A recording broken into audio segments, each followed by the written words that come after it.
તો વાગી ગયા હતા સવારના 7 ને હું બનાવતી હતી ટિફિનમાં બનાવ્યું ભીંડાનું શાક ને હરી આ 5મું ટિફિન લીધું છે. ઘરે કેટલા ટિફિન ભેગા કર્યા મને કે તું હવે મને આ ટિફિન ભરી દે. બોલો લ્યો, બાપ દીકરી બે ડાન્સ કરતા હતા કેમ કે અમારા બેને જો વેલા જાગી ગયા હતા અને એને આપી દીધો નાસ્તો. નાસ્તામાં શાક ભાખરી ખાય અને ગટુ બે ગયું રમકડા લઈને. હરી એને ટાટા કીધું તું રિહાણી કે પાપા મારે આવું છે. બોલો હું કરું, કામે એને હારે જ આવું. પછી પંખો તો હતો ને, એસી ચાલુ કરીને હું તો થોડીક વાર સૂઈ ગઈ અને જાગીને કાઢી નાખ્યું કચરું કાઢીને બહાર જોઈને તો વરસાદ ધડબડાટી આવતો. સુરતનો વરસાદ એટલે એક નંબર અત્યારે આવે છે ને. ગટુ જાગી ગયું હતું ને 5 વાગી ગયા હતા તો મા દીકરી ઘડીક રહીમાં અને પાપા આવી ગયા તેના તો મજા મામા મને મારતા હતા તો ઈ રોવા મંડી કે મારી મમ્માને તું મારમાં, અને તૈયાર કરી દીધી ને અમે નીકળી ગયા બહાર.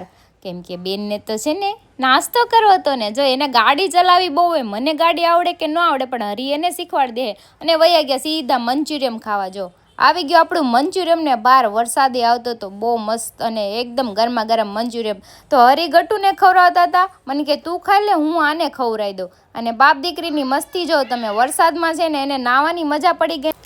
ગટ્ટુને લઈ દીધું હરીએ ડોરીમોને. ત્યાંથી સીધા નીકળી ગયા અમે પૂણા ગામ બાજુ કેમ કે મયુરભાઈની તબિયત ખરાબ થઈ ગઈ હતી. એની તબિયત પૂછીને આવી ગયા પાછા ઘરે.